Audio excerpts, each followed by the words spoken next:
Joseph Goebbels. Paul Joseph Goebbels. October 29, 1897–May 1, 1945, was a German politician and Reich Minister of Propaganda in Nazi Germany from 1933 to 1945. As one of Adolf Hitler's closest associates and most devoted followers, he was known for his zealous orations and deep and virulent antisemitism, which led him strongly to support the extermination of the Jews when the Nazi leadership developed their final solution. Goebbels earned a Ph.D. from Heidelberg University in 1921 with a doctoral thesis on 19th-century literature of the Romantic School. He found work as a journalist and later as a bank clerk and caller on the stock exchange. He also wrote novels and plays, which were rejected by publishers. Goebbels came into contact with the National Socialist German Workers' Party, NSDAP, or Nazi Party in 1923 during the French occupation of the Ruhr and became a member in 1924. In 1926 he was appointed Gauleiter, regional party leader, of Berlin.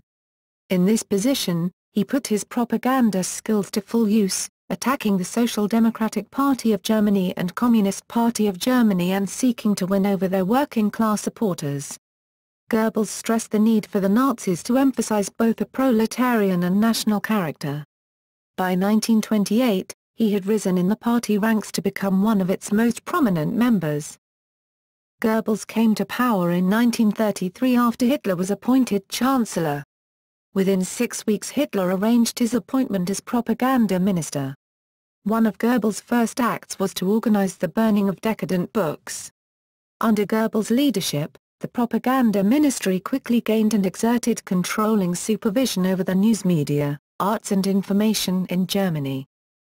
From the beginning of his tenure, Goebbels organized actions against German Jews, commencing with a one-day boycott of Jewish businessmen, doctors, and lawyers on April 1, 1933. These actions eventually led to the outright violence of Kristallnacht, Night of Broken Glass, in 1938, an open and unrestrained pogrom unleashed by the Nazis across Germany, in which synagogues were burned, Jewish-owned businesses were trashed, Jews were assaulted, many killed, and thousands of Jews were arrested and incarcerated in concentration camps. Goebbels commissioned a series of anti-Semitic films including The Eternal Jew and Jud Sus, both 1940. Jud Sus is widely considered to be one of the most anti-Semitic films of all time. Goebbels' anti-Semitic propaganda promoted stereotypes of Jews as materialistic, immoral, cunning, untrustworthy and physically unattractive and rootless wanderers. Goebbels made it a point in such films to warn German girls of the sexual devastation that Jews had wrought in the past, and to remind them of the Nuremberg race laws of 1935, which prohibited any sexual relations between Aryans and Jews. In the Nazi ideology, such relations were Recensschande, racial disgrace, a dishonor of Aryan blood, and were made a punishable offense. During World War II, Goebbels increased his power and influence through adroit and shifting alliances with other Nazi leaders. By mid-1943, the tide of war was turning against the Axis powers. Goebbels responded by urging the Germans to embrace the idea of total war and mobilization. He remained with Hitler in Berlin to the end. Before he committed suicide, Hitler named Goebbels his successor as Chancellor in his will. Goebbels and his wife Magda killed their 6 young children by giving them poison, then committed suicide. The couple's bodies were burned in a shell crater, but due to the lack of petrol, the burning was only partially effective. Early life.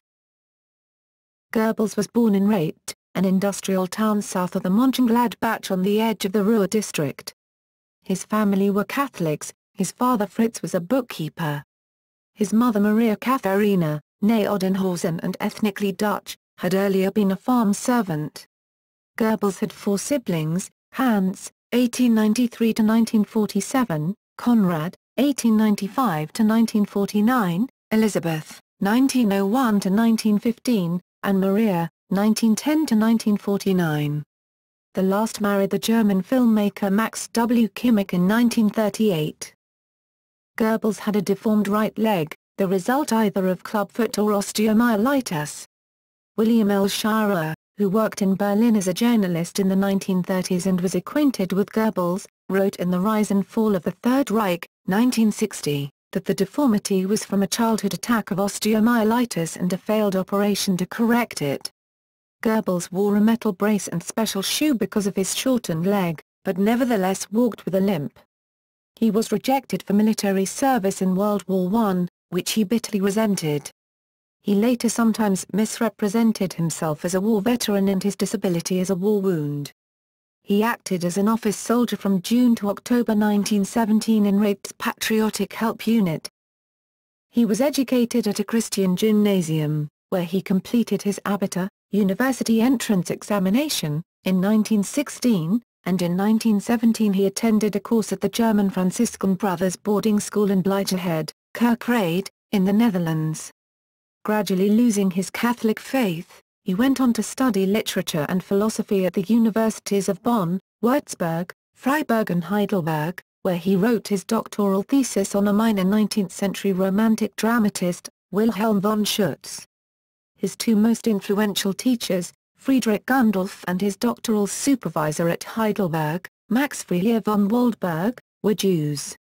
His intelligence and political astuteness were generally acknowledged even by his enemies.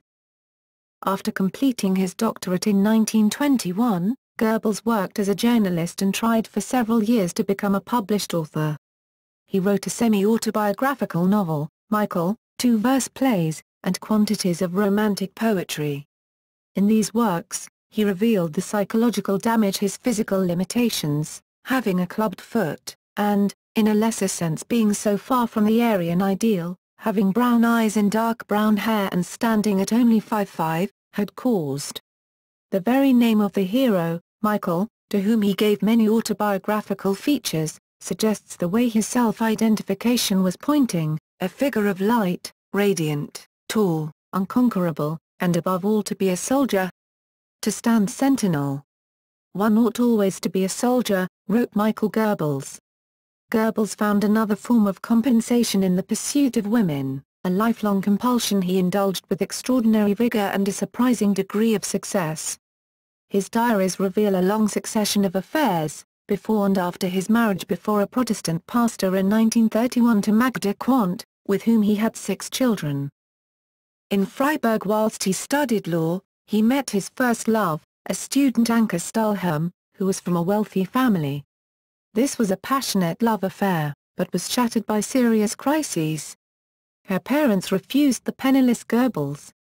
In 1920, the connection broke up with Goebbels filled with thoughts of death.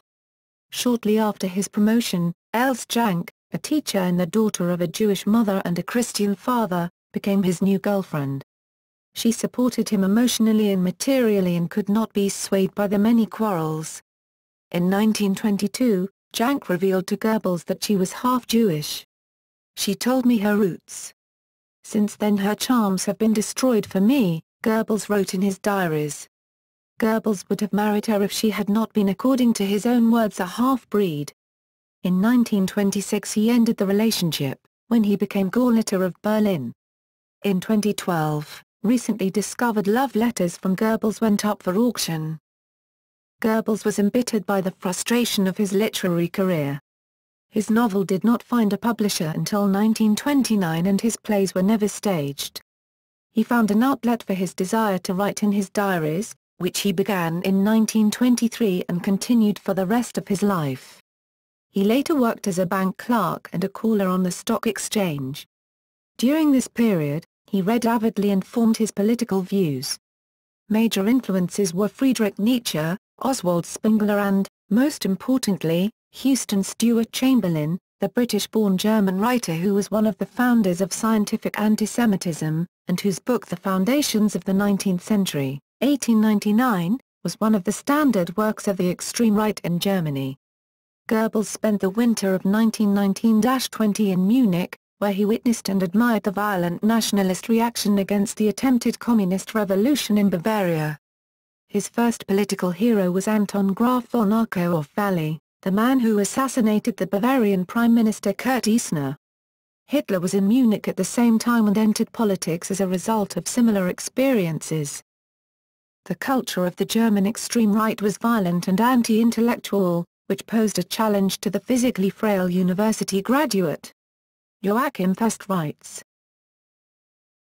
Nazi activist. Like others who were later prominent in the Third Reich, Goebbels came into contact with the Nazi Party in 1923, during the campaign of resistance to the French occupation of the Ruhr.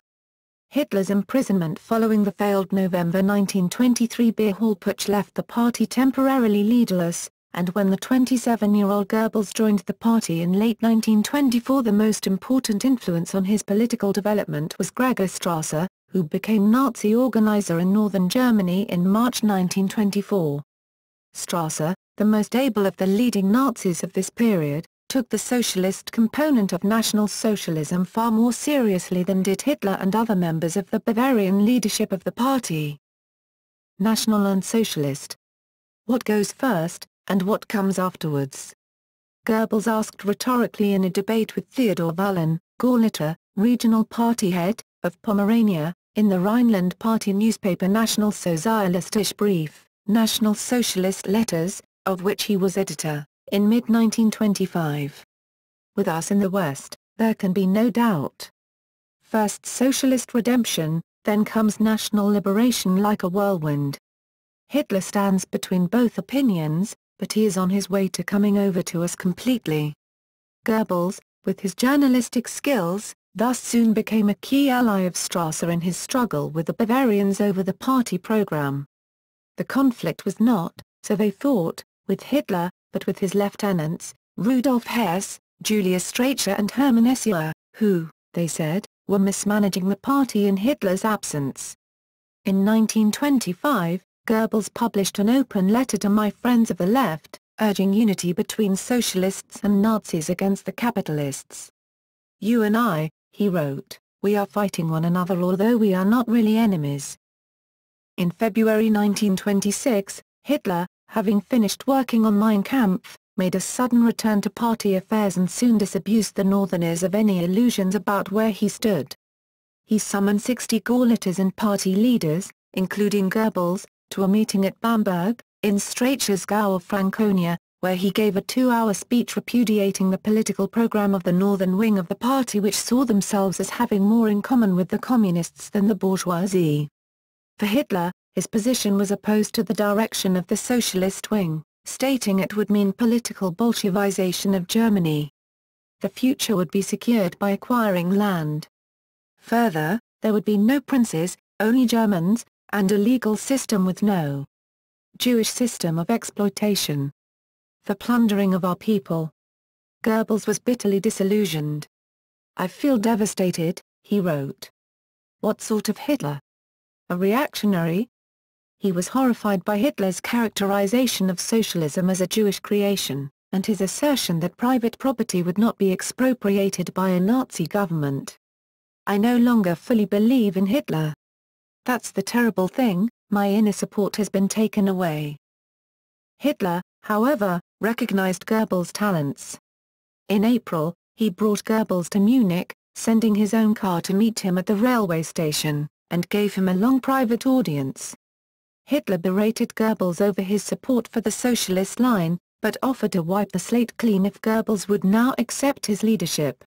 Goebbels capitulated completely, offering Hitler his total loyalty, a pledge that was clearly sincere, and that he adhered to until the end of his life. I love him. He has thought through everything, Goebbels wrote. Such a sparkling mind can be my leader. I bow to the greater one, the political genius. Later he wrote, Adolf Hitler, one love you because you are both great and simple at the same time. What one calls a genius. Fest writes. Propagandist in Berlin.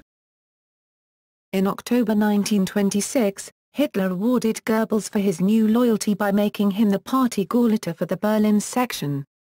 Goebbels was then able to use the new position to indulge his literary aspirations in the German capital, which he perceived to be a stronghold of the socialists and communists.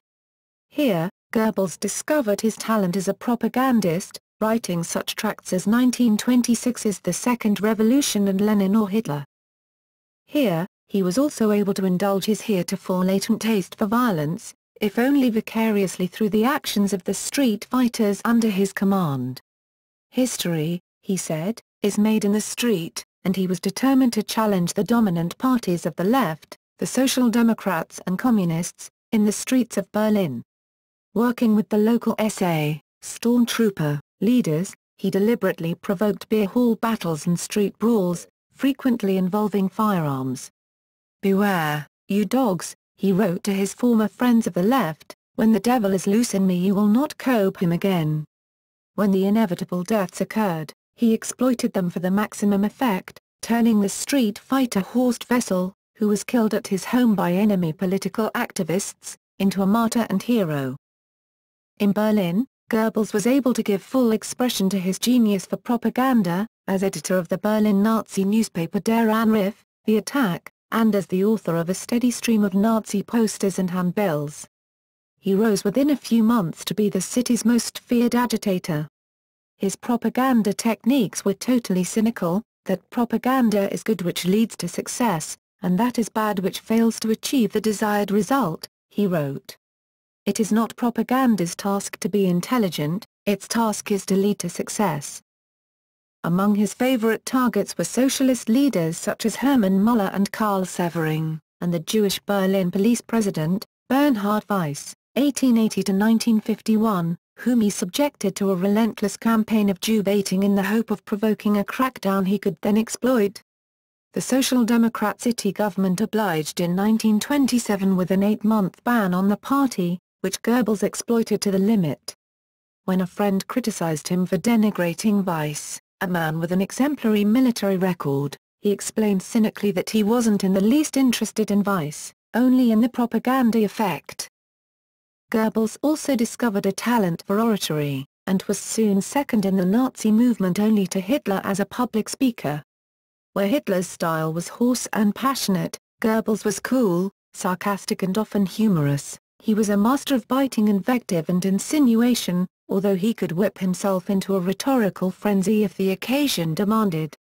Unlike Hitler, however, he retained a cynical detachment from his own rhetoric. He openly acknowledged that he was exploiting the lowest instincts of the German people, racism, xenophobia, class envy and insecurity. He could, he said, play the popular will like a piano, leading the masses wherever he wanted them to go. He drove his listeners into ecstasy, making them stand up, sing songs, raise their arms, repeat oaths, and he did it, not through the passionate inspiration of the moment, but as the result of sober psychological calculation. Goebbels' words and actions made little impact on the political loyalties of Berlin. At the 1928 Reichstag elections, the Nazis polled less than 2% of the vote in Berlin compared with 33% for the Social Democrats and 25% for the Communists. At this election Goebbels was one of the 10 Nazis elected to the Reichstag, which brought him a salary of 750 Reichsmarks a month and immunity from prosecution. Even when the impact of the Great Depression led to an enormous surge in support for the Nazis across Germany, Berlin resisted the party's appeal more than any other part of Germany. At its peak in 1932, the Nazi Party polled 28% in Berlin to the combined left's 55%. But his outstanding talents, and the obvious fact that he stood high in Hitler's regard, earned Goebbels the grudging respect of the anti-intellectual brawlers of the Nazi movement, who called him our little doctor with a mixture of affection and amusement. By 1928, still aged only 31, he was acknowledged to be one of the inner circle of Nazi leaders. The SA would have let itself be hacked to bits for him, wrote Horst Wessel in 1929. The Great Depression led to a new resurgence of left sentiment in some sections of the Nazi Party, led by Gregor Strasser's brother Otto, who argued that the party ought to be competing with the Communists for the loyalties of the unemployed and the industrial workers by promising to expropriate the capitalists. Hitler, whose dislike of working-class militancy reflected his social origins in the small-town lower middle class, was thoroughly opposed to this line. He recognized that the growth in Nazi support at the 1930 elections had mainly come from the middle class and from farmers, and he was now busy building bridges to the upper middle classes and to German business. In April 1930, He fired Strasser as head of the Nazi Party national propaganda apparatus and appointed Goebbels to replace him, giving him control of the party's national newspaper, the Völkischer Beobachter, People's Observer, as well as other Nazi papers across the country. Goebbels, although he continued to show leftish tendencies in some of his actions, such as cooperating with the Communists in supporting the Berlin transport workers' strike in November 1932, was totally loyal to Hitler in his struggle with the Strassers, which culminated in Otto's expulsion from the party in July 1930. Despite his revolutionary rhetoric, Goebbels' most important contribution to the Nazi cause between 1930 and 1933 was as the organizer of successive election campaigns, the Reichstag elections of September 1930, July and November 1932 and March 1933, and Hitler's presidential campaign of March-April 1932. He proved to be an organizer of genius, choreographing Hitler's dramatic airplane tours of Germany and pioneering the use of radio and cinema for electoral campaigning. The Nazi Party's use of torchlight parades, brass bands, massed choirs, and similar techniques caught the imagination of many voters, particularly young people. His propaganda headquarters in Munich sent out a constant stream of directives to local and regional party sections, often providing fresh slogans and fresh material for the campaign. Although the spectacular rise in the Nazi vote in 1930 and July 1932 was caused mainly by the effects of the Depression, Goebbels as party campaign manager was naturally given much of the credit. Propaganda Minister.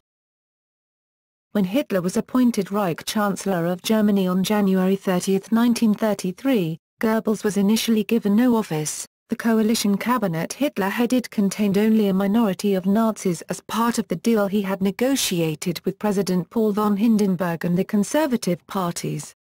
As Goebbels was propaganda chief of the ruling party, he commandeered the state radio to produce a live broadcast of the torchlight parade that celebrated Hitler's assumption of office. On March 13, Goebbels had his reward for his part in bringing the Nazis to power by being appointed Reich Minister of Public Enlightenment and Propaganda, Volksaufklärung und Propaganda, with a seat in the cabinet. The role of the new ministry, which took over palatial accommodation in the 18th-century Leopold Palace on Wilhelmstrasse, just across from Hitler's offices in the Reich Chancellery, was to centralize Nazi control of all aspects of German cultural and intellectual life, particularly the press, radio and the visual and performing arts. On May 1, Goebbels organized demonstrations and parades to mark the Day of National Labor, which preceded the Nazi takeover and destruction of the German trade union movement. By May 3, he was able to boast in his diary, "We are the masters of Germany." On May 10, he supervised an even more symbolic event in the establishment of Nazi cultural power, the burning of up to 20,000 books by Jewish or anti-Nazi authors in the open Platz next to the university. The hegemonic ambitions of the propaganda ministry were shown by the divisions Goebbels soon established: press, radio, film, theater, music, literature, and publishing. In each of these, a Reichskammer, Reich Chamber, was established, co-opting leading figures from the field, usually not known Nazis, to head each chamber, and requiring them to supervise the purge of Jews, socialists and liberals, as well as practitioners of degenerate art forms such as abstract art and atonal music. The respected composer Richard Strauss, for example, became head of the Reich Music Chamber. Goebbels' orders were backed by the threat of force. The many prominent Jews in the arts and the mass media emigrated in large numbers rather than risk the fists of the SA and the gates of the concentration camp, as did many socialists and liberals. Some non-Jewish anti-Nazis with good connections or international reputations survived until the mid-1930s, but most were forced out sooner or later. Control of the arts and media was not just a matter of personnel. Soon the content of every newspaper, book, novel, play, film, broadcast and concert, from the level of nationally known publishers and orchestras to local newspapers and village choirs, was subject to supervision by the propaganda ministry, although a process of self-censorship was soon effectively operating in all these fields. leaving the ministry in Berlin free to concentrate on the most politically sensitive areas such as ensuring that both major newspapers, and the new far-reaching, instantaneous state radio presented the unified Nazi worldview. In his 1933 speech, "Radio is the eighth great power," Goebbels said. Indeed, even special affordable radios, the Volksempfänger, had been invented and distributed to the German public in order to help meet these necessary ends. In order to maintain that monopoly worldview, listening to foreign stations became a criminal offense in Nazi Germany when the war began, while in some occupied territories, such as Poland, all radio listening by non-German citizens was outlawed. Later in the war this prohibition was extended to other occupied countries coupled with mass seizures of radio sets. Penalties ranged from confiscation of radios and imprisonment to, particularly later in the war, the death penalty. Hitler's architect and Minister for Armaments and War Production, Albert Speer, said in his final speech at the Nuremberg trials, "No author could publish, no painter could exhibit, no singer could broadcast, no critic could criticize, unless they were a member of the appropriate Reich chamber, and membership was conditional on good behavior." Goebbels could bribe as well as threaten. He secured a large budget for his ministry, with which he was able to offer generous salaries and subsidies to those in the arts who cooperated with him. Most artists, theaters, and orchestras, after struggling to survive the Depression, found these inducements hard to refuse.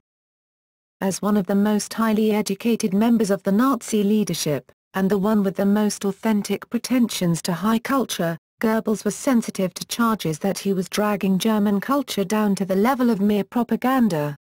He responded by saying that the purpose of both art and propaganda was to bring about a spiritual mobilization of the German people. Goebbels insisted that German high culture must be allowed to carry on, both for reasons of international prestige and to win the loyalty of the upper middle classes, who valued art forms such as opera and the symphony. He thus became to some extent the protector of the arts as well as their regulator. In this, he had the support of Hitler, a passionate devotee of Wagner's operas and a fan of German classical art. But Goebbels always had to bow to Hitler's views.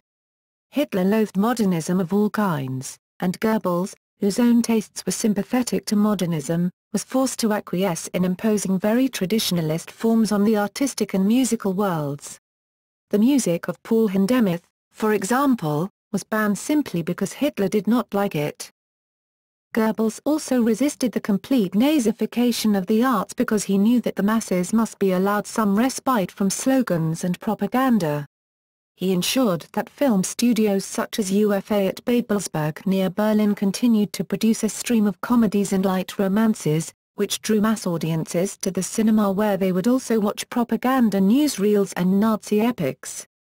His abuse of his position as propaganda minister and the reputation that built up around his use of the casting couch was well known. Many actresses wrote later of how Goebbels had tried to lure them to his home. He acquired the nickname Bock von Babelsberg lit, Babelsberg stud. He resisted considerable pressure to ban all foreign films, helped by the fact that Hitler sometimes watched foreign films. For the same reason, Goebbels worked to bring culture to the masses, promoting the sale of cheap radios, organizing free concerts in factories, staging art exhibitions in small towns and establishing mobile cinemas to bring the movies to every village. All of this served short-term propaganda ends, but also served to reconcile the German people, particularly the working class, to the regime. In October 1941 Goebbels organized the Weimarer Diktatreffen, Weimar Convention of Poets, inviting collaborating writers from all of Europe. Under Goebbels' auspices the participating members, for example Pierre-Drieu La Rochelle and Robert Bressilac, founded the Europäische Schriftsteller Vereinigung ing, European Writers' League, officially in March 1942. Hans Carossa was president, Giovanni Papini vice president. Antisemitism. Despite the enormous power of the propaganda ministry over German cultural life, Goebbels' status began to decline once the Nazi regime was firmly established in power. By the mid-1930s, Hitler's most powerful subordinates were Hermann Göring, as head of the four-year plan for crash rearmament, and Heinrich Himmler, head of the SS and police apparatus. As a man of education and culture, Goebbels had once mocked the primitive antisemitism of Nazis such as Julius Streicher. But as Joachim Fest observes, Goebbels in the increasingly unrestrained practice of antisemitism by the state knew possibilities into which he threw himself with all the zeal of an ambitious man worried by a constant diminution of his power. Fest also suggests a psychological motive, a man who conformed so little to the National Socialist image of the elite may have had his reason, in the struggles for power at Hitler's court, for offering keen antisemitism as a counterweight to his failure to conform to a type. Whatever his motives, Goebbels took every opportunity to attack the Jews. From 1933 onwards, he was bracketed with Streicher among the regime's most virulent antisemites. Some people think, he told a Berlin rally in June 1935, that we haven't noticed how the Jews are trying once again to spread themselves over all our streets. The Jews ought to please observe the laws of hospitality and not behave as if they were the same as us. The sarcastic humor of Goebbels' speeches did not conceal the reality of his threat to the Jews. In his capacity as Gauleiter of Berlin, and thus as de facto ruler of the capital, although there was still officially an Oberbürgermeister and city council, Goebbels maintained constant pressure on the city's large Jewish community, forcing them out of business and professional life and placing obstacles in the way of their being able to live normal lives, such as banning them from public transport and city facilities. There was some respite during 1936, while Berlin hosted the Olympic Games, but from 1937 the intensity of his anti-Semitic words and actions began to increase again. The Jews must get out of Germany, indeed out of Europe altogether, he wrote in his diary in November 1937. That will take some time, but it must and will happen. By mid-1938 Goebbels was investigating the possibility of requiring all Jews to wear an identifying mark and of confining them to a ghetto, but these were ideas whose time had not yet come. Aim, drive the Jews out of Berlin, he wrote in his diary in June 1938, and without any sentimentality. In November 1938, Goebbels got the chance to take decisive action against the Jews for which he had been waiting when a Jewish youth, Herschel Grinspan, shot a German diplomat in Paris, Ernst von Rath, in revenge for the deportation of his family to Poland and the persecution of German Jews generally. On November 9, the evening von Rath died of his wounds, Goebbels was at the Bürgerbrau Keller in Munich with Hitler, celebrating the anniversary of the 1923 beer hall putsch with a large crowd of veteran Nazis. Goebbels told Hitler that spontaneous anti-Jewish violence had already broken out in German cities. When Hitler said he approved of what was happening, Goebbels took this as authorization to organize a nationwide pogrom against the Jews.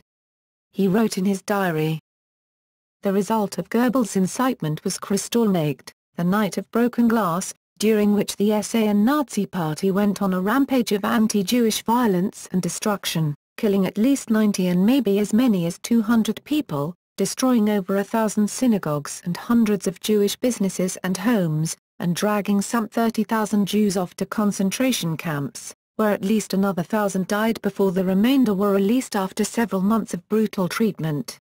The longer-term effect was to drive 80,000 Jews to emigrate, most leaving behind all their property in their desperation to escape. Foreign opinion reacted with horror, bringing to a sudden end the climate of appeasement of Nazi Germany in the Western democracies. Goebbels' pogrom thus moved Germany significantly closer to war, at a time when rearmament was still far from complete. Göring and some other Nazi leaders were furious at Goebbels' actions, about which they had not been consulted. Goebbels, however, was delighted. As was to be expected, the entire nation is in uproar, he wrote. This is one dead man who is costing the Jews dear. Our darling Jews will think twice in future before gunning down German diplomats. Anti-church struggle. Though raised a Catholic, Goebbels was one of the most aggressive anti-Christian radicals in the Hitler regime and saw the conflict with the churches as a priority concern. The Nazi regime intended to destroy Christianity in Germany, if it could. Though Hitler was often prepared to restrain his anti-clericalism out of political considerations, His inflammatory comments to his colleagues gave underlings like Goebbels all the license needed to intensify their anti-church struggle. On April 8, 1941, Goebbels wrote that Hitler hates Christianity, because it has crippled all that is noble in humanity. He wrote on December 29, 1939, that Hitler viewed Christianity as a symptom of decay, and added his own opinion, rightly so. It is a branch of the Jewish race. This can be seen in the similarity of their religious rites. Both, Judaism and Christianity, have no point of contact to the animal element, and thus, in the end they will be destroyed. Clergy, nuns and lay leaders were targeted, leading to thousands of arrests over the ensuing years, often on trumped-up charges of currency smuggling or immorality. Goebbels led the Nazi persecution of the clergy. In 1933, the Nazis established a Reich Chamber of Authorship and Reich Press Chamber under the Reich Cultural Chamber of the Ministry for Propaganda. Dissident writers were terrorized. The flourishing Christian press of Germany faced censorship and closure. Finally, in March 1941, Goebbels banned all church press, on the pretext of a paper shortage. 1935-6 was the height of the immorality trials against priests, monks, lay brothers and nuns. By early 1937, the Catholic Church hierarchy in Germany, which had initially attempted to cooperate with the new government, had become highly disillusioned. Pope Pius XI issued the encyclical Mit brennender Sorge, accusing the Nazis of violations of the 1933 Reichskonkordat, and of fundamental hostility to the Church. The encyclical also attacked Nazi racial ideology. The Nazis responded with an intensification of the church struggle. Goebbels noted heightened verbal attacks on the clergy from Hitler in his diary and wrote that Hitler had approved the start of trumped-up immorality trials against clergy and anti-church propaganda campaign. Goebbels' orchestrated attack included a staged morality trial of 37 Franciscans. On the church question, wrote Goebbels, after the war it has to be generally solved. There is, namely, an insoluble opposition between the Christian and a heroic German worldview. Man of power. These events were well timed from the point of view of Goebbels' relations with Hitler. In 1937, he had begun an intense affair with the Czech actress Lida Barbarova, causing the breakup of her marriage. When Magda Goebbels learned of this in October 1938, she complained to Hitler, a prude in sexual matters, who was fond of Magda and the Goebbels' young children. He ordered Goebbels to break off his affair, whereupon Goebbels offered his resignation, which Hitler refused. On October 15, Goebbels attempted suicide. A furious Hitler then ordered Himmler to remove Barbarova from Germany, and she was deported to Czechoslovakia, from where she later left for Italy. These events damaged Goebbels' standing with Hitler, and his zeal in furthering Hitler's anti-Semitic agenda was in part an effort to restore his reputation. The Barbarova affair did nothing to dampen Goebbels' enthusiasm for womanizing. As late as 1943, the Hitler Youth leader Arthur Axmann was ingratiating himself with Goebbels by procuring young women for him. Goebbels, like all the Nazi leaders, could not afford to defy Hitler's will in matters of this kind. By 1938, they had all become wealthy men, but their wealth was dependent on Hitler's continuing goodwill and willingness to turn a blind eye to their corruption. Until the Nazis came to power, Goebbels had been a relatively poor man, and his main income was the salary of 750 Reichsmarks a month he had gained by election to the Reichstag in 1928. By 1936, although he was not nearly as corrupt as some other senior Nazis, such as Göring and Robert Ley, Goebbels was earning 300,000 Reichsmarks a year in fees for writing in his own newspaper, Der Anruf, The Attack, as well as his ministerial salary and many other sources of income. These payments were in effect bribes from the paper's publisher Max Ehrmann. He owned a villa on Schwanneneder Island and another at Bogense near Weinlitz in Brandenburg, which he spent 2.3 million Reichsmarks refurbishing. The tax office, as it did for all the Nazi leaders, gave him generous exemptions. Whatever the loss of real power suffered by Goebbels during the middle years of the Nazi regime, he remained one of Hitler's intimates. Since his offices were close to the Chancellery, he was a frequent guest for lunch, during which he became adept at listening to Hitler's monologues and agreeing with his opinions. In the months leading up to the war, his influence began to increase again. He ranked along with Joachim von Ribbentrop, Göring, Himmler, and Martin Bormann as the senior Nazi with the most access to Hitler, which in an autocratic regime meant access to power. The fact that Hitler was fond of Magda Goebbels and the children also gave Goebbels entree to Hitler's inner circle. The Goebbels family regularly visited Hitler's Bavarian mountain retreat, the Berghof. But he was not kept directly informed of military and diplomatic developments, relying on second-hand accounts to hear what Hitler was doing. Goebbels at war. From 1936 to 1939, Hitler, while professing his desire for peace, led Germany firmly and deliberately towards a confrontation. Goebbels was one of the most enthusiastic proponents of aggressively pursuing Germany's territorial claims sooner rather than later, along with Himmler and Foreign Minister von Ribbentrop. He saw it as his job to make the German people accept this and if possible welcome it.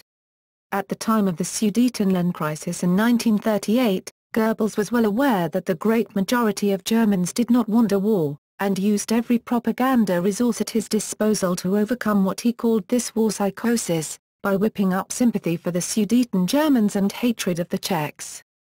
After the Western powers acceded to Hitler's demands concerning Czechoslovakia in 1938, Goebbels soon redirected his propaganda machine against Poland. From May onwards, he orchestrated a hate campaign against Poland, fabricating stories about atrocities against ethnic Germans in Danzig and other cities.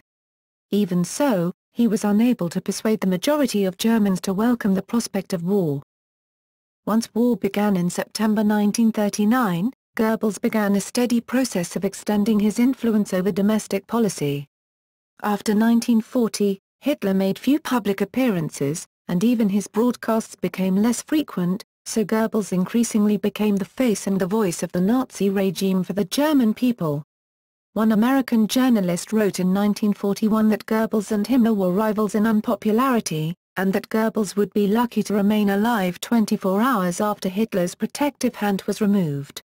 With Hitler preoccupied with the war, however, Himmler focusing on the final solution to the Jewish question in Eastern Europe, and with Göring's position declining with the failure of the German Air Force, Luftwaffe, Goebbels sensed a power vacuum in domestic policy and moved to fill it. Since civilian morale was his responsibility, he increasingly concerned himself with matters such as wages, rationing and housing, which affected morale and therefore productivity. He came to see the lethargic and demoralized Göring, still Germany's economic supremo as head of the four-year plan ministry, as his main enemy. To undermine Göring, he forged an alliance with Himmler, although the SS chief remained wary of him. A more useful ally was Albert Speer, a Hitler favorite who was appointed armaments minister in February 1942. Goebbels and Speer worked through 1942 to persuade Hitler to dismiss Göring as economic head and allow the domestic economy to be run by a revived cabinet headed by themselves. In February 1943, the crashing German defeat at the Battle of Stalingrad produced a crisis in the regime. Goebbels was forced to ally himself with Göring to thwart a bid for power by Bormann, head of the Nazi Party Chancellery and secretary to the Führer. Bormann exploited the disaster at Stalingrad, and his daily access to Hitler, to persuade him to create a three-man junta representing the state, the army, and the party, represented respectively by Hans Lammers, head of the Reich Chancellery, Field Marshal Wilhelm Keitel, chief of the OKW, Armed Forces High Command, and Bormann, who controlled the party and access to the Führer. This committee of three would exercise dictatorial powers over the home front. Goebbels, Speer, Göring and Himmler all saw this proposal as a power grab by Bormann and a threat to their power, and combined to block it. The alliance was shaky at best, mainly because during this period Himmler was still cooperating with Bormann to gain more power at the expense of Göring and most of the traditional Reich administration. Göring's loss of power had resulted in an overindulgence in the trappings of power, and his strained relations with Goebbels made it difficult for a unified coalition to be formed, despite the attempts of Speer and Göring's Luftwaffe Deputy Field Marshal Erhard Milch, to reconcile the two-party comrades.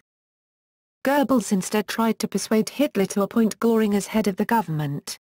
His proposal had a certain logic, as Göring, despite the failures of the Luftwaffe and his own corruption, was still very popular among the German people, whose morale was waning since Hitler barely appeared in public since the defeat at Stalingrad.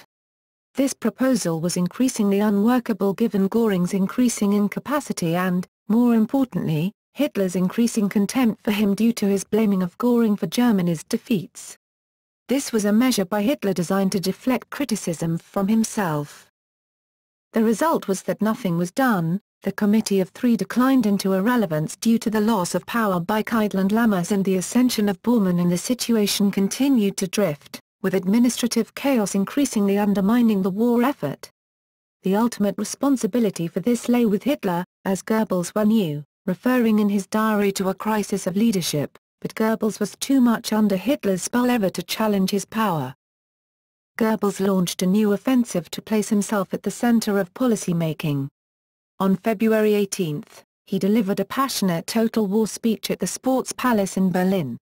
Goebbels demanded from his audience a commitment to total war, the complete mobilization of the German economy and German society for the war effort. To motivate the German people to continue the struggle, he cited three theses as the basis of this argument. If the German armed forces, Wehrmacht, were not in a position to break the danger from the Eastern Front, then Nazi Germany would fall to Bolshevism, and all of Europe would fall shortly afterward. The German armed forces, the German people, and the Axis powers alone had the strength to save Europe from this threat. Danger was a motivating force. Germany had to act quickly and decisively, or it would be too late. Goebbels concluded that 2,000 years of Western history are in danger, and he blamed Germany's failures on the Jews. Goebbels hoped in this way to persuade Hitler to give him and his allies Speer control of domestic policy for a program of total commitment to arms production and full labor conscription, including women. But Hitler, supported by Göring, resisted these demands, which he feared would weaken civilian morale and lead to a repetition of the debacle of 1918, when the German army had been undermined, in Hitler's view, by a collapse of the home front. Nor was Hitler willing to allow Goebbels or anyone else to usurp his own power as the ultimate source of all decisions. Goebbels privately lamented a complete lack of direction in German domestic policy, but of course he could not directly criticize Hitler or go against his wishes. Goebbels and the Holocaust. Heinrich Himmler, one of the main architects of the Holocaust, preferred that the matter not be discussed in public. Despite this, in an editorial in his newspaper Das Reich in November 1941, Goebbels quoted Hitler's 1939 prophecy that the Jews would be the loser in the coming World War. Now, he said, Hitler's prophecy was coming true. Jewry, he said, is now suffering the gradual process of annihilation which it intended for us. It now perishes according to its own precept of an eye for an eye and a tooth for a tooth. In 1939, in a speech to the Reichstag, Hitler had said, "The view of most historians is that the decision to proceed with the extermination of the Jews was taken at some point in late 1941. The decision in principle to deport the German and Austrian Jews to unspecified destinations in the East was made in September. Goebbels immediately pressed for the Berlin Jews to be deported first. He traveled to Hitler's headquarters on the Eastern Front, meeting both Hitler and Reinhard Heydrich to lobby for his demands. He got the assurances he wanted. The Führer is of the opinion," he wrote, "that the Jews eventually have to be removed from the whole of Germany. The first cities to be made Jew-free are Berlin, Vienna, and Prague. Berlin is first in the queue, and I have the hope that we'll succeed in the course of this year." Deportations of Berlin Jews to the Lodz ghetto began in October, but transport and other difficulties made the process much slower than Goebbels desired. His November article in Das Reich was part of his campaign to have the pace of deportation accelerated. In December, he was present when Hitler addressed a meeting of Gauleiters and other senior Nazis, discussing among other things the Jewish question. He wrote in his diary afterward, "During 1942, Goebbels continued to press for the final solution to the Jewish question to be carried forward as quickly as possible now that Germany had occupied a huge swathe of Soviet territory into which all the Jews of German-controlled Europe could be deported. There they could be worked into extinction in accordance with the plan agreed on at the Wannsee Conference convened by Heydrich in January.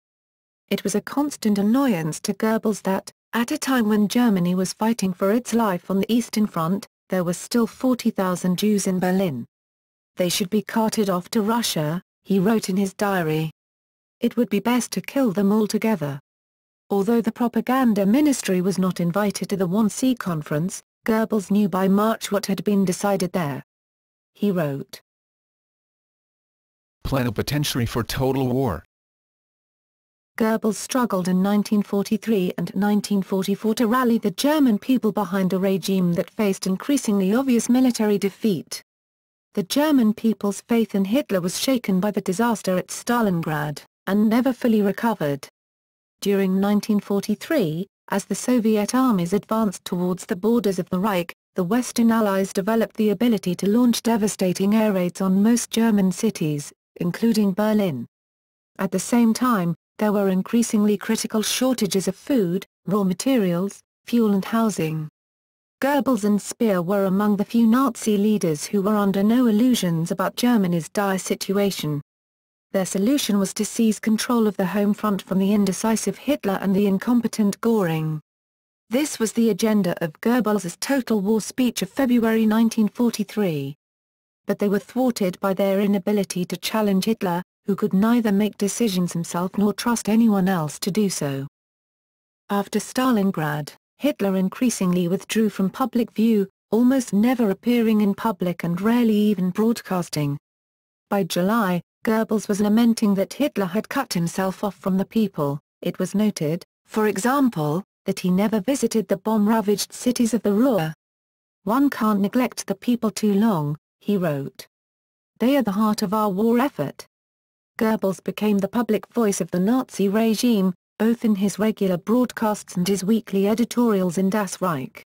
As Joachim Fest notes, Goebbels seemed to take a grim pleasure in the destruction of Germany's cities by the Allied bombing offensive. It was, as one of his colleagues confirmed, almost a happy day for him when famous buildings were destroyed, because at such time he put into his speeches that ecstatic hatred which aroused the fanaticism of the tiring workers and spurred them to fresh efforts. In public, Goebbels remained confident of German victory. "We live at the most critical period in the history of the Occident," he wrote in Das Reich in February 1943. "Any weakening of the spiritual and military defensive strength of our continent in its struggle with Eastern Bolshevism brings with it the danger of a rapidly nearing decline in its will to resist. Our soldiers in the East will do their part. They will stop the storm from the steppes, and ultimately break it. They fight under unimaginable conditions. But they are fighting a good fight. They are fighting not only for our own security, but also for Europe's future." In private, he was discouraged by the failure of his and Speer's campaign to gain control of the home front. In 1944 he made a now infamous list with irreplaceable artists called the Gottgnadenliste list with people such as Arno Breker, Richard Strauss and Johannes Huestes. Goebbels remained preoccupied with the annihilation of the Jews, which was now reaching its climax in the extermination camps of eastern Poland. As in 1942, he was more outspoken about what was happening than Himmler would have liked. "Our state's security requires that we take whatever measures seem necessary to protect the German community from threat," he wrote in May. "That leads to some difficult decisions, but they are unavoidable if we are to deal with the threat."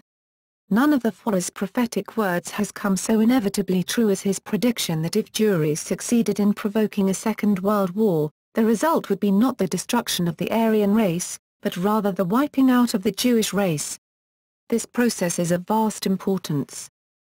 Following the Allied invasion of Italy and the fall of Benito Mussolini in September, he and Joachim von Ribbentrop raised with Hitler the possibility of secretly approaching Joseph Stalin and negotiating a separate peace behind the backs of the Western Allies.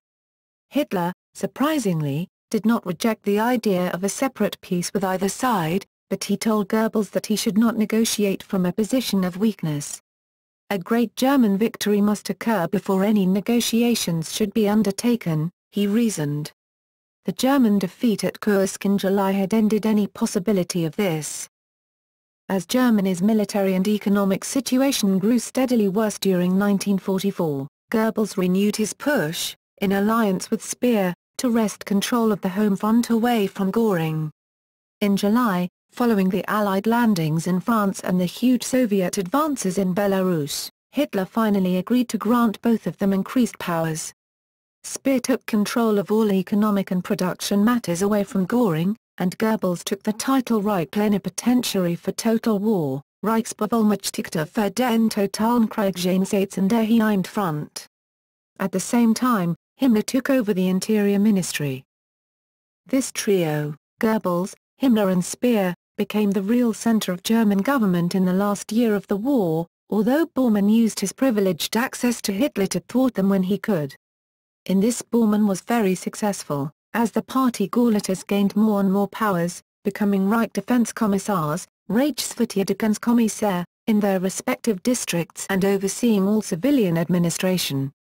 The fact that Himmler was Interior Minister only increased the power of Bormann, as the Gauleiters feared that Himmler, who was General Plenipotentiary for the administration of the Reich, would curb their power and set up his higher SS and police leaders as their replacement. Goebbels saw Himmler as a potential ally against Bormann and in 1944 is supposed to have voiced the opinion that if the Reichsführer SS was granted control over the Wehrmacht and he, Goebbels, granted control over the domestic politics, the war would soon be ended in a victorious manner.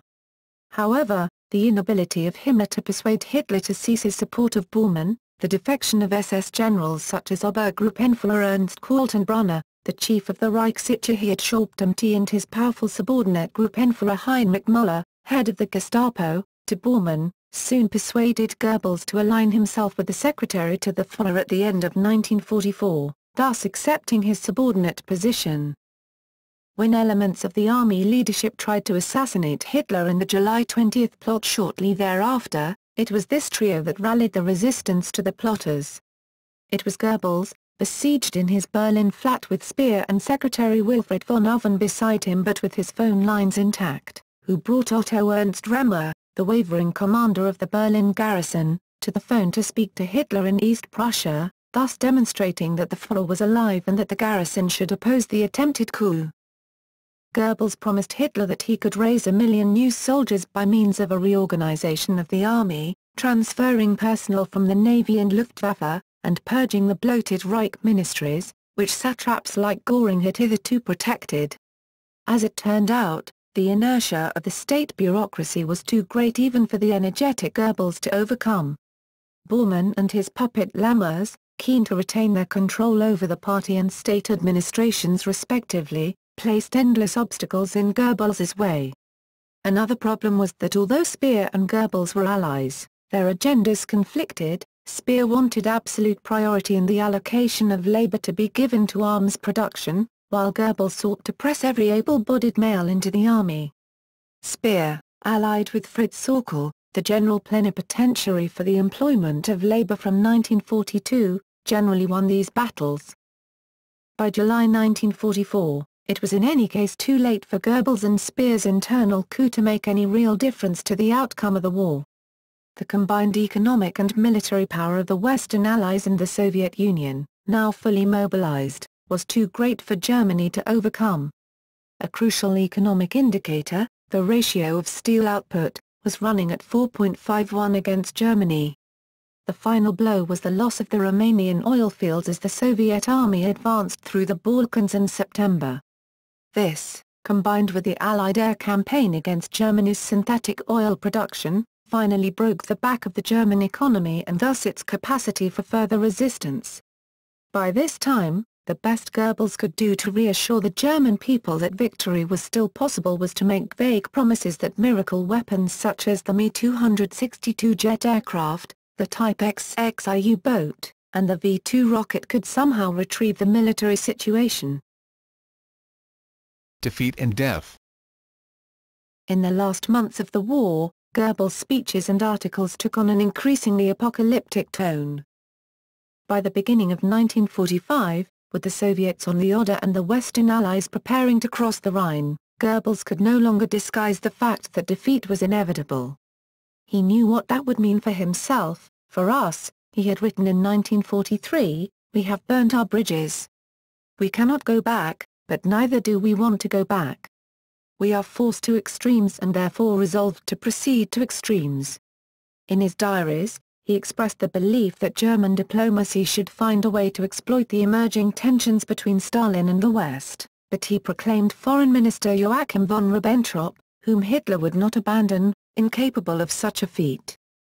When other Nazi leaders urged Hitler to leave Berlin and establish a new center of resistance in the National Redoubt in Bavaria, Goebbels opposed this, arguing for a last stand in the ruins of the Reich capital. By this time, Goebbels had gained the position he had wanted so long, at the side of Hitler, albeit only because of his subservience to Bormann, who was the Führer's de facto deputy. Göring was utterly discredited, though Hitler refused to dismiss him until April 25.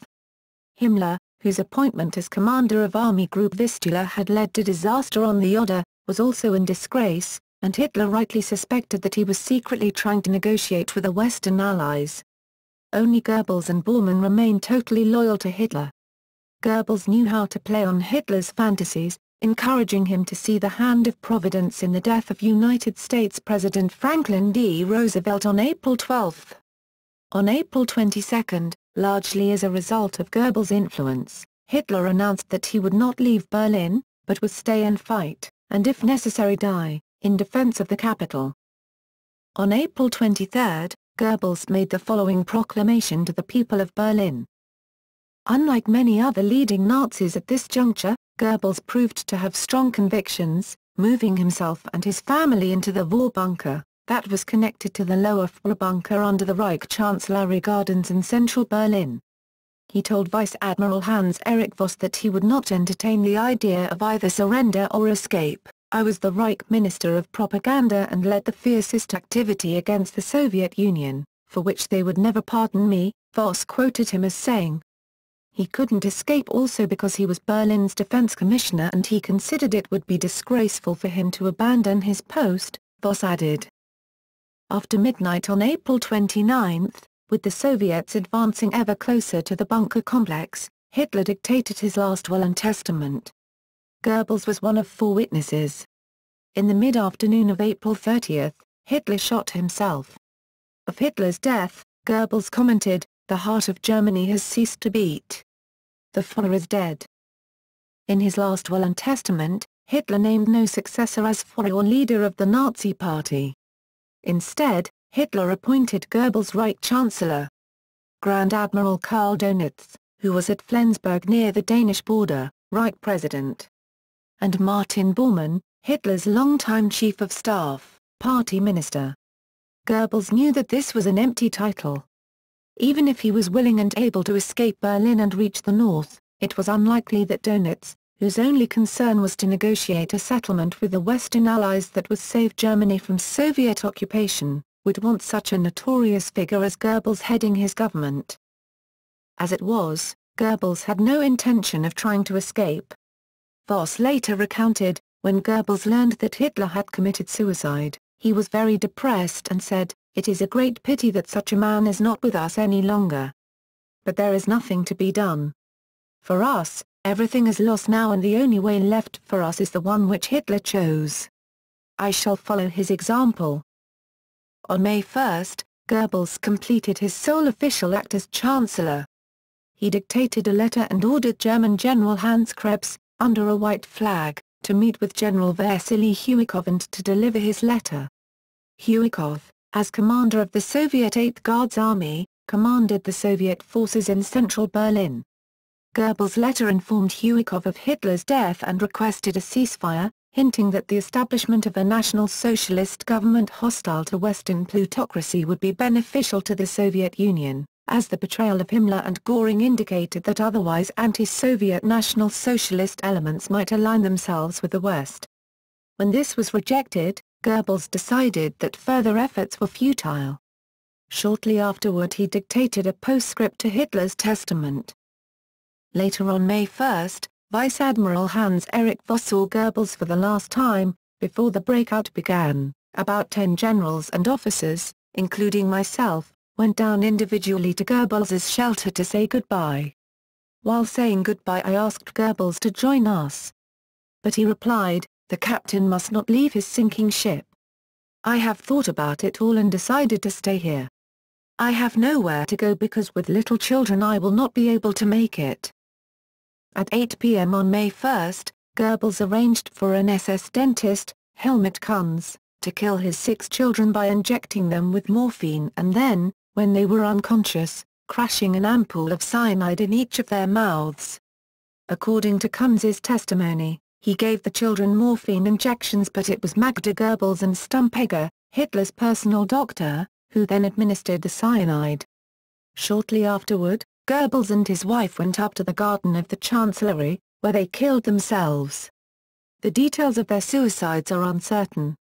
After the war, Rear Admiral Michael Masmano, a U.S. naval officer and judge, published an account apparently based on eyewitness testimony. At about 8:15 p.m., Goebbels arose from the table, put on his hat, coat and gloves and, taking his wife's arm, went upstairs to the garden.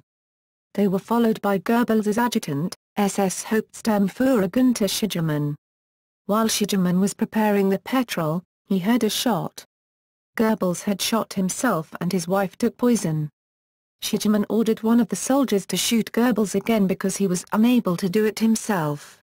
One SS officer stated they each took cyanide and were shot by an SS trooper, on Goebbels' prior orders. According to another account, Goebbels shot his wife and then took his own life by shooting himself. This version is portrayed in the movies The Bunker and Downfall. The bodies of Goebbels and his wife were then burned in a shell crater, but owing to the lack of petrol, the burning was only partly effective, and their bodies were easily identifiable.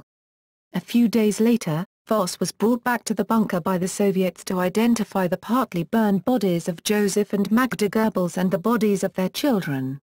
Vice Admiral Voss, being asked how he identified the people as Goebbels, his wife and children, explained that he recognized the burnt body of the man as former Reichsminister Goebbels by the following signs: the shape of the head, the line of the mouth, the metal brace that Goebbels had on his right leg, his gold NSDAP badge and the burnt remains of his party uniform. The remains of the Goebbels family were repeatedly buried and exhumed, along with the remains of Hitler, Eva Braun, General Hans Krebs and Hitler's dogs. The last burial was at the Smersh facility in Magdeburg on February 21, 1946. In 1970, KGB Director Yuri Andropov authorized an operation to destroy the remains. On April 4, 1970, a Soviet KGB team with detailed burial charts secretly exhumed 5 wooden boxes. The remains from the boxes were thoroughly burned and crushed, after which the ashes were thrown into the Biederitz River, a tributary of the nearby Elbe. Joachim Fest writes, "What he seemed to fear more than anything else was a death devoid of dramatic effects. To the end he was what he had always been, the propagandist for himself. Whatever he thought or did was always based on this one agonizing wish for self-exaltation, and this same object was served by the murder of his children. They were the last victims of an egomania extending beyond the grave. However, this deed too, failed to make him the figure of tragic destiny he had hoped to become. It merely gave his end a touch of repulsive irony.